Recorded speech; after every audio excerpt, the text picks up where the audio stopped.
Hello, everyone. Welcome to the second episode of Southeast Iowa Union Sports Live, where we brace the waters of the fall sports season here in Southeast Iowa. And I'll be one of your co-captains today, Andy Kressinger, and my buddy here, Hunter Moeller, will be the second. How are you feeling today, Hunter? Well, feeling pretty good. Feels good to be back. Always feels good to be talking about the area players and the area team. So, do you feel like an expert broadcaster now that we're on episode 2? Well, I'd be lying if I said I did, but maybe still a little nerves going. But hey, just happy to be here, be doing this with you. So for sure. Well, hey, if you're just joining us, you're joining us right now live on either YouTube at Washington Live or Facebook at Mount Pleasant Live, Fairfield Live, or Washington Live. We're still just on Facebook and YouTube, right? I think so. All right. I figured we'd be network television at least by episode 2. We've got confirmation we are. All right, confirmation. We're not on a channel yet, but we're going to dive right into some football. And Hunter and I were both at a couple of football games on Friday, a couple of our big games. And I'm going to dive right into a little Fairfield versus Mount Pleasant, the war on 34. Mm-hmm. And the home team, Fairfield Trojans, took it this year, second win in a row for Fairfield in that rivalry. Fairfield jumped out right on top of Mount Pleasant, 20 points in the first quarter, in the first about 7 minutes. Fairfield's got a lot back. They started out running the ball really well with Hunter Cicini, which he made a good name for hunters everywhere, Hunter. So yeah, all the Andys out there that play for one of our teams, you got to step up in week 2. And he ran for 131 yards and a touchdown, and that opened it up big time for the passing game for Fairfield. Tate Allen threw for 5 touchdowns. 4 of those went to star tight end Max Wheaton, and they were just clicking on all cylinders. Mount Pleasant did make it a little interesting there.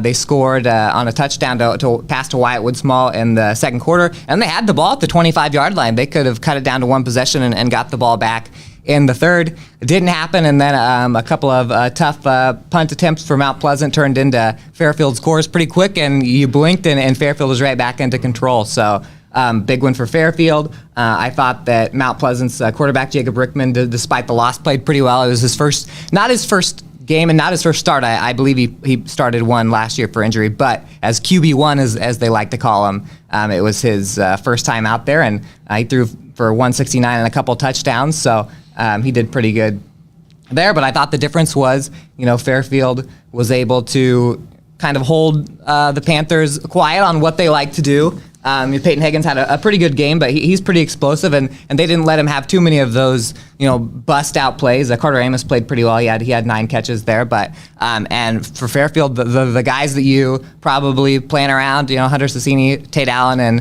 and Max Wheaton, they're the ones that burned Mount Pleasant. So Fairfield got the win. They're 1-0, and they will be playing Ottumwa, who's also 1-0 next week. And if Fairfield wins that, then I think you got to paint Highway 34 orange and black, right? Because they've won 34 at that point. So Hunter, you were in W-Town to watch them defeat B-Town, Washington and Burlington. How'd it go?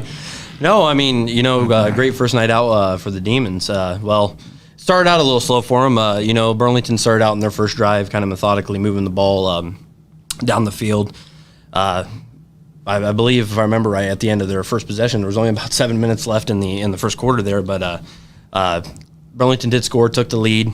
Washington struggled a little bit, planned to punt on their first drive, and then Burlington fumbled the next 2 drives, and that turned into 14 points and a lead for Washington there. So, and then the rest of the game, it was pretty much all Washington. Burlington did come down near the end and kind of give them a little scare with about a minute to go.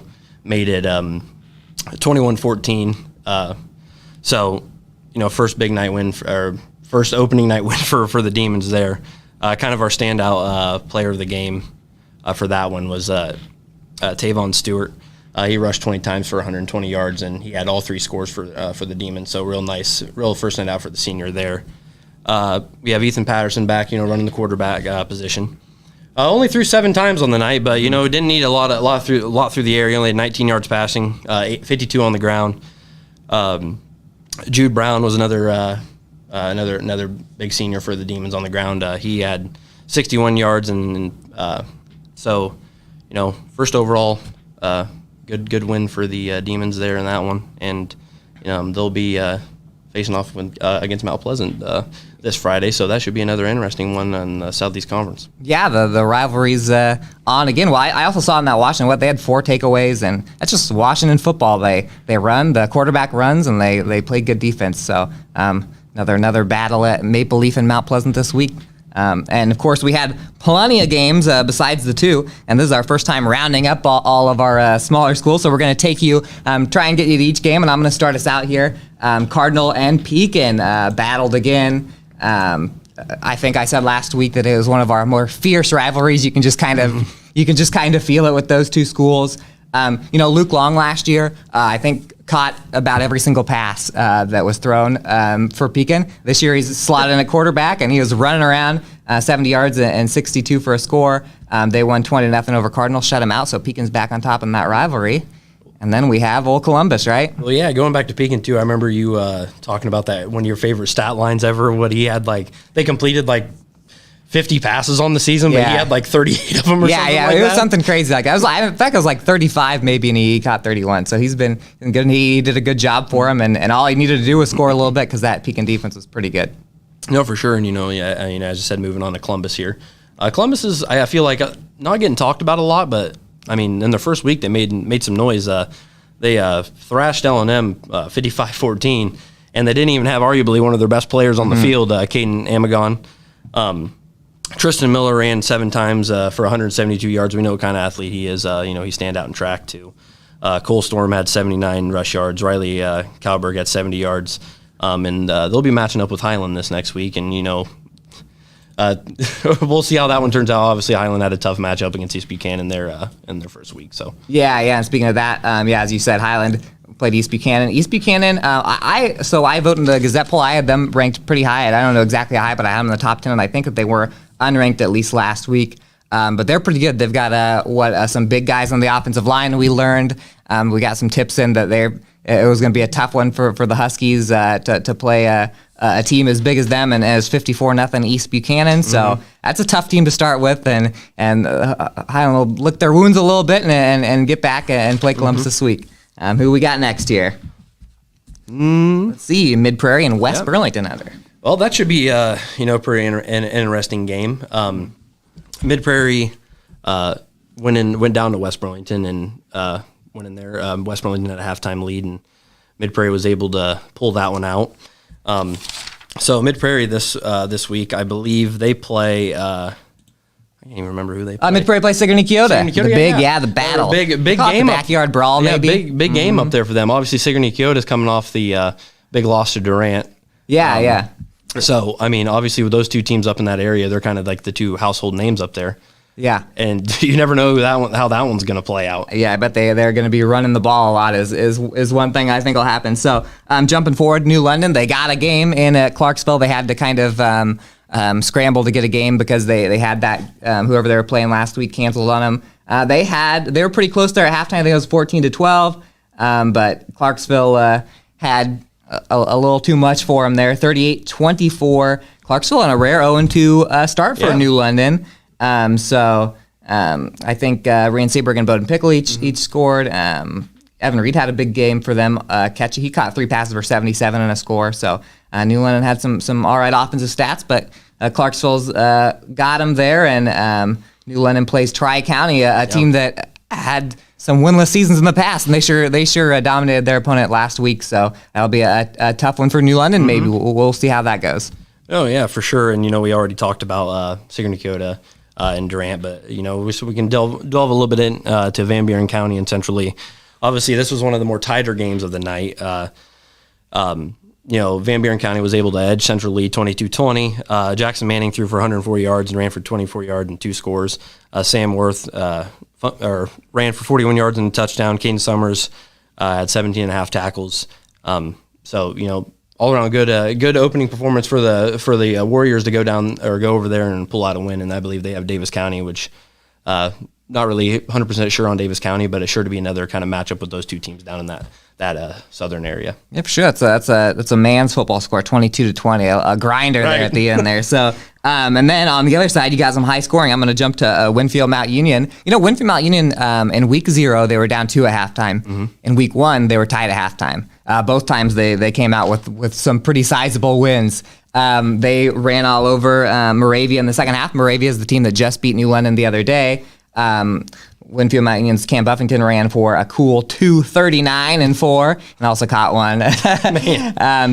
And Cole Milks passed the ball. Abram Edwards rushing the ball just like week 0. That three-headed monster there has worked pretty well for Winfield, but it's really an 8-headed monster because they play 8-player and they've been putting it on some teams, and they're number 10 by the way in the Cedar Rapids Gazette poll, and number 2 is the Waco Warriors. How'd they do?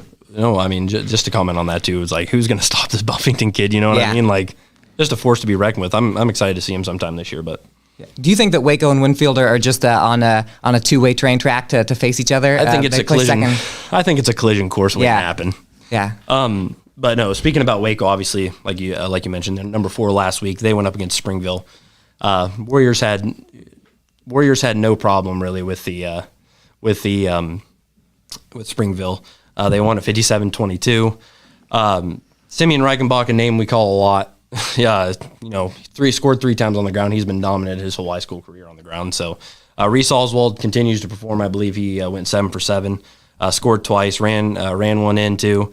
And then Clayton Miller caught a 67-yard touchdown pass. So another big game for the Warriors, and they have HLV coming up this Friday. So we'll see if the Warriors can keep rolling. Yeah, Waco has HLV, and Winfield Mount Union has Iowa Valley, which is a 2-0 team. So they've got a couple of challenges next week, but those two teams, could you imagine if they were undefeated when they? That's a long ways away. Yeah. It's the second to last game, but those two are running through teams right now. So that's all we've got for the high school. But I was able to catch some Iowa Wesleyan football on the air raid over at Maple Leaf Athletic Complex. And it was more of a raid of the defenses in the first half. It was 2-0 Hunter at halftime. It was almost 2-2 because Wesleyan was down 2-0. They almost got a safety at the end of the first half. Second half was a lot more exciting. Well, I like defense, so I think defense is exciting. But for you that just need to see scores out there, you know who you are. It was pretty exciting. Wesleyan fell short in that one by a score. But I think the final score on that was 17-13. So got a couple touchdowns on the board. They got some young kids. They have a lot of new recruits. I think a couple that aren't quite on the team. But that's Tabor College, by the way, that they played. So Tabor 17, Iowa Wesleyan 13. And they go down and play my old rival. Not that I played college football, but Missouri Baptist. Not the Hannibal LaGrange where I went even had a football team. But so rah, Wesleyan on that one. Special place in your heart for them, huh? Yeah. I told Coach Daniels there that, it's art that you lose this and you better go beat up on Missouri Baptist. So, with that, we're going to look a little bit ahead to next week. Just a few games to watch. As we said, Mount Pleasant, Washington, rivalry. Sigourney, Keota, and Mid-Prairie, rivalry. I think we had Winfield, Mount Union, and Iowa Valley as a game to watch there. Columbus and Highland and Fairfield and Hummel. We got some. It's another. With the way the districts are set up, the non-district games turn into these rivalry games. Right. So we got a lot of close quarters battles, don't we, Hunter? No, for sure. And like talking about some more of those games. Obviously we've got Cardinal versus Central Lee. That's going to be an interesting one. We're going to see how Cardinal bounces back. Obviously, Cardinal will have that big senior class we kind of mentioned last time, and we've talked a lot about, but. We'll see what that happens. Pekin's got a tough matchup. They get Alburnett, and Alburnett just took down North Lynn. So, a lot of people had them ranked very high. They've just been all around good at athletics, pretty much. It seems like for a long couple of years now. So, a lot of good games this week, and we're going to see. I think we're going to see. Really where people stand this week with some big matchups. So, yeah, it takes a couple weeks. I like that site BC More rankings that kind of it's like a little math puzzle to see who's going to win, or whatever, and it doesn't start shaping out till week 2 or week 3. So, and we'll be at a couple of those games. We'll certainly be at Mount Pleasant, Washington. I believe we'll be traveling up to Mid-Prairie for Sigourney, Keota, and Mid-Prairie. So, a few of our teams showing down, and we'll see how many unscathed teams we have left next week. And right now, what we're going to do. And we forgot to do this last week. We're not going to make a mistake again. We're going to take you to commercial. We will be back in 30 seconds. Yep.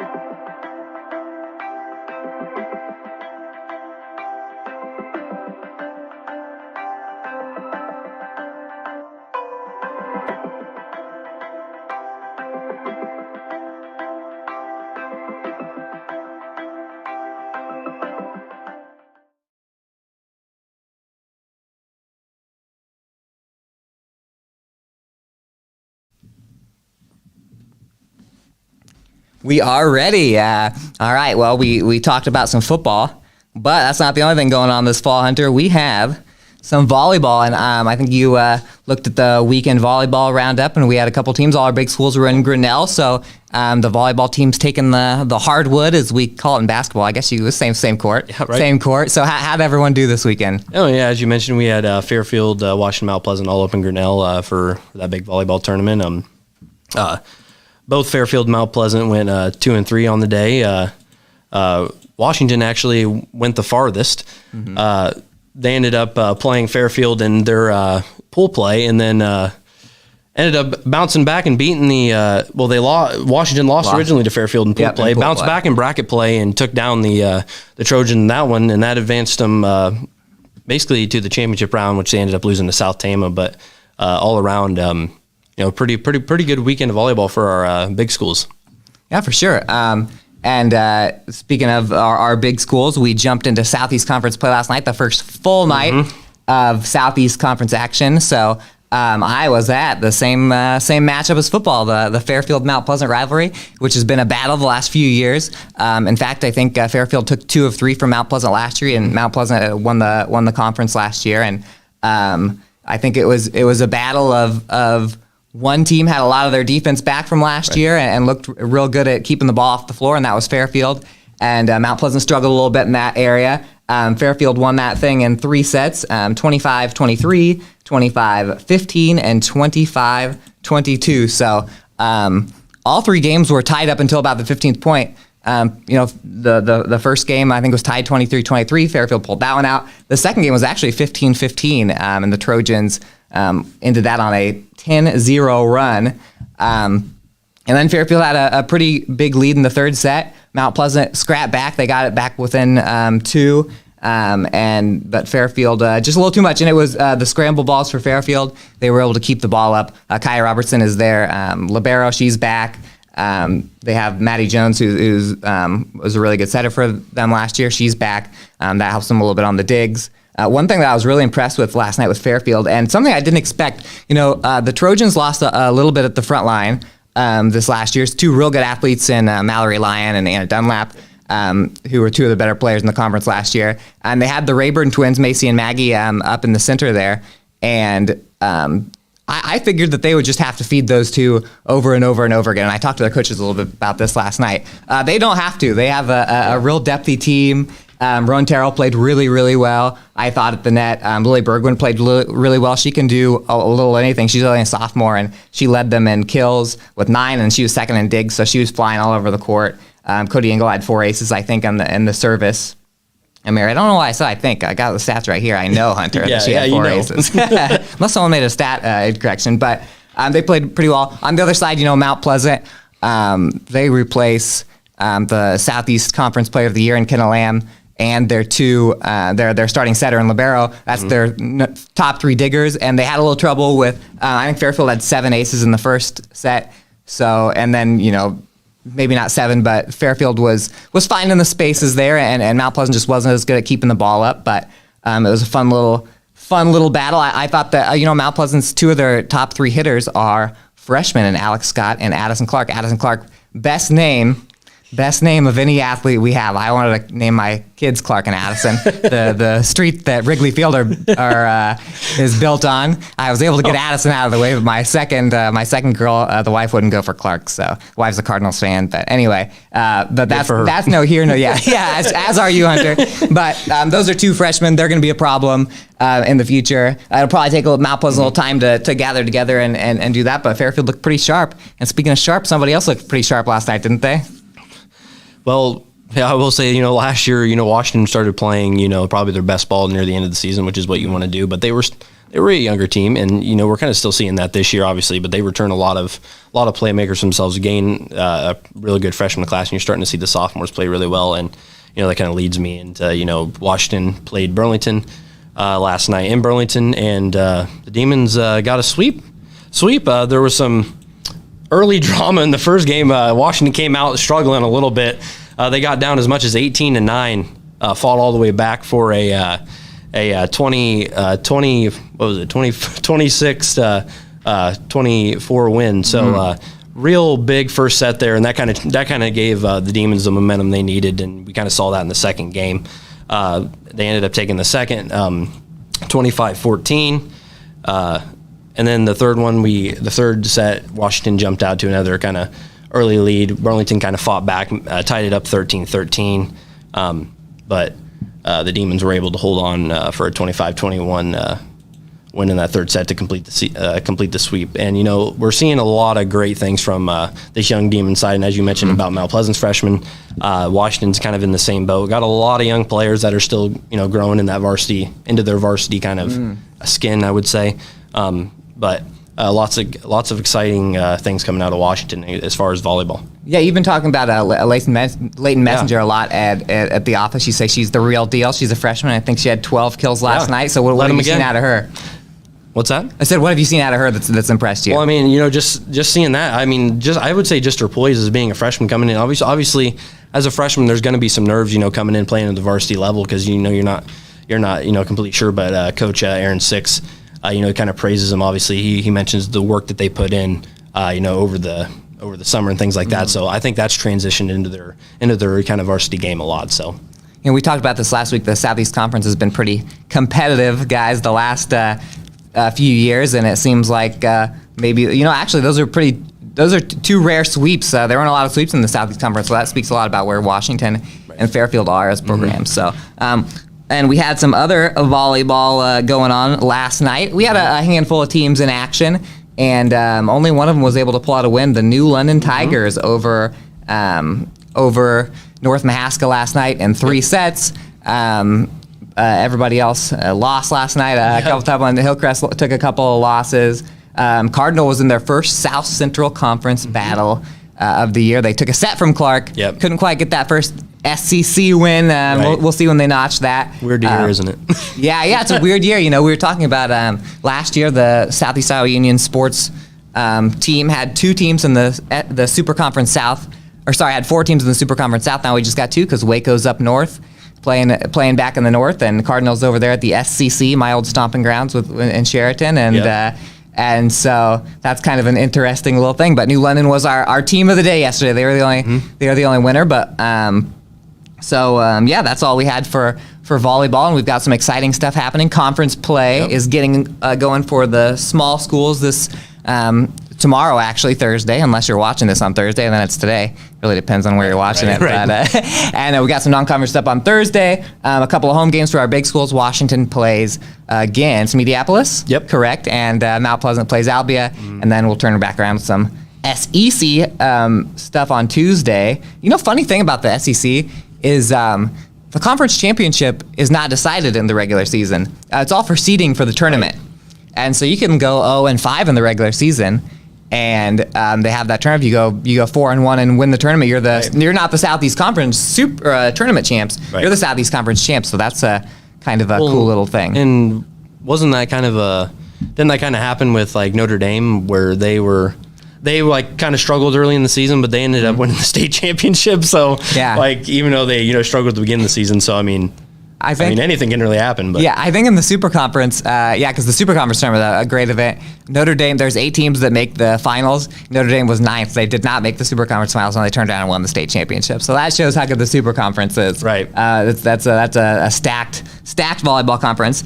And we've got one more volleyball game last night. Iowa Wesleyan was in action against Mount Mercy. Mount Mercy came in 6-1, so they're pretty good, and they swept Iowa Wesleyan. But leading in kills for Iowa Wesleyan, Van Buren County's own Shay Scott in her first college game. So Wesleyan's got a lot of kids from our area schools. Leah Christensen from New London.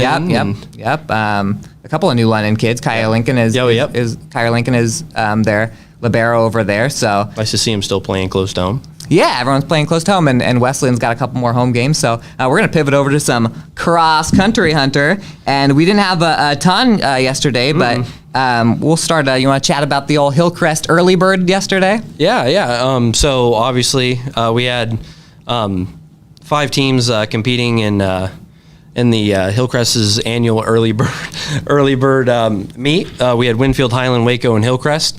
Winfield ended up finishing top on both, or not top on both sides, but the highest out of our area schools. On the boys' side, the boys finished runner-up, 42 points. Leading them was Colby Newsom. He ran 19 minutes, 43 seconds, or 43.65 for that for a fourth place finish. Waco finished third with 54 points. Isaac Rich led them with a 28:40 time. That was good enough for eighth. Highland ended with 126, which was fifth place. Brennan, I'm sorry if you ever watch this. I don't know. I'm sorry about pronunciations, but Schnoblenin, I think that's how you say it. Sounded exactly perfectly right. But he finished 27th with a 25:972 time. And then for Hillcrest, they didn't have a team score, but Micah Gerber and Jesse Blossom competed for them, and they finished 5th and 12th. So, and on the girls' side, Winfield finished third overall with 82 points. Afton Wilkerson finished 24th with a time of 30:21:31. 3 ran for Highland. Erica Thalman finished 15th, and Kaylin Waters 26th, and Hallie Hazlitt 27th. And then for Waco, Justin Lynn was their top finisher with 17th, and Mackenzie Radenberg went 18th, and Hannah Dennison 25th. And for Hillcrest, Delaney Shaw was their lone runner, and she finished 19th. So a lot of excitement coming out of that meet. Yeah, well, you mentioned, talking about how good Winfield did. A few years ago, New London was really good at the fall sports, and we called it the year of the tiger. Maybe the year of the wolf is upon us here with the volleyball team at Winfield being ranked, and football looking good in cross country, although Mid-Prairie probably have something to say about that because they've got some good teams over there as well. So we'll see how that goes. Well, there are some other cross country over the weekend. The Washington Demons were in, where were they? In Anamosa? That's my guess, and that is correct. They were in Anamosa. It was a boy-girl meet. It was a tough boy-girl meet, a lot of good teams, but the Washington teams were able to get second in both the boys and the girls standings. That's second out of 11 teams or so. So that's pretty impressive. And those teams were some big name teams. The Washington girls finished second with 67 points. The only team that beat them was Solon. And guess what? That was your state champions from last year. So not too bad when the only team that can nip you is the state champions. A couple of teams that the Washington girls beat, Cedar Rapids Kennedy Union, Cedar Rapids Xavier, Cascade, those are Anamosa who hosted. So those are some, powers, some high school sports powers that they were able to knock off. We said that Washington girls were the Southeast Conference champions last year, and they returned a lot.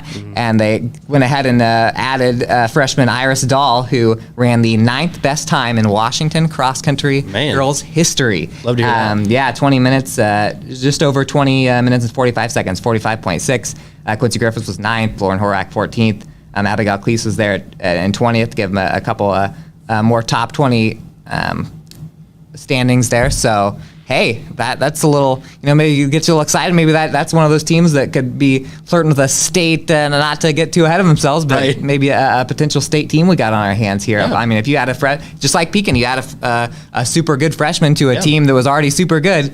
Only get better. Yeah, you can only get better. So, unless she's so good that everybody quits. Right. And then you're in some trouble. Yeah, for sure. Washington boys were also in action. Washington boys have to replace a little bit this year, including Lance Sabasi, the Southeast Conference champion the last 2 or 3 years. But they got second as well. Cedar Rapids Kennedy dominated that meet. Cedar Rapids Kennedy ended with 25 points for any cross-country amateurs. It's like golf. You're going for the lowest points, guys. So Washington had 75, and they beat Solon. But Solon ended up with 84. Solon's a good boys team, too. Micah Reese ran a personal record, 16 minutes, 53.8 seconds. That was good enough for third. Drew Horak was 12th. Tyler Aldernon finished 16th. Andrew Reese, a freshman, finished 18th, so a few more top 20s. So it was a really good year for Washington cross country last year, and they're looking pretty strong. And we're going to get into a little more cross country. Not everybody's ran yet, so Fairfield had one. Mount Pleasant hasn't ran yet, I don't think so. Here pretty soon, cross country, they'll be running into our hearts. I love that. For sure.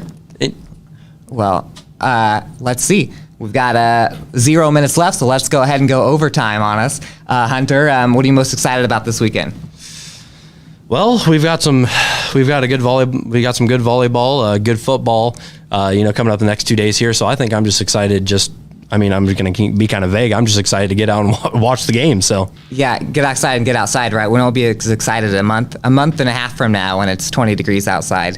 Even when it gets like 55, that's when I start getting a little chilly. So. Well, we're already complaining that it's hot, and I always say, in a couple months we'll be complaining that it's cold. So yeah, I was complaining that it was hot coming in today. So one thing we didn't do is work on a sign off, so we're just going to go ahead and say thank you guys for watching. Please tell all your friends to give us a shot. Yep. Watch, give us clicks, leave us some feedback, positive or negative, right? We won't delete the negative stuff. No, will only we? positive. Only positive. I'm just only kidding. positive. We're gonna go on there, and if there's one negative word, delete, Yep, block, blocked. and then we're gonna find you on social media and block you from everything. No, but thank you guys for watching. Share us again, YouTube.com/Washington Live. It's not only our sports show. There's news breaks. There's the morning show, and then Facebook Washington Live, Mount Pleasant Live. That's MT Pleasant Live, Yep. not MOUNT, Yep. and Fairfield Live. So share it. Tell your friends. If you got any comments, tweet at us. We could read some comments if they really were really nice to us. I like reading some comments. Yeah, you know what? Someone try and send us some comments. We'll Yeah. read some comments, and if not, we'll just make up some, and it'll all be positive. So we will see you next week, God willing. And, God willing. And you guys have a good week.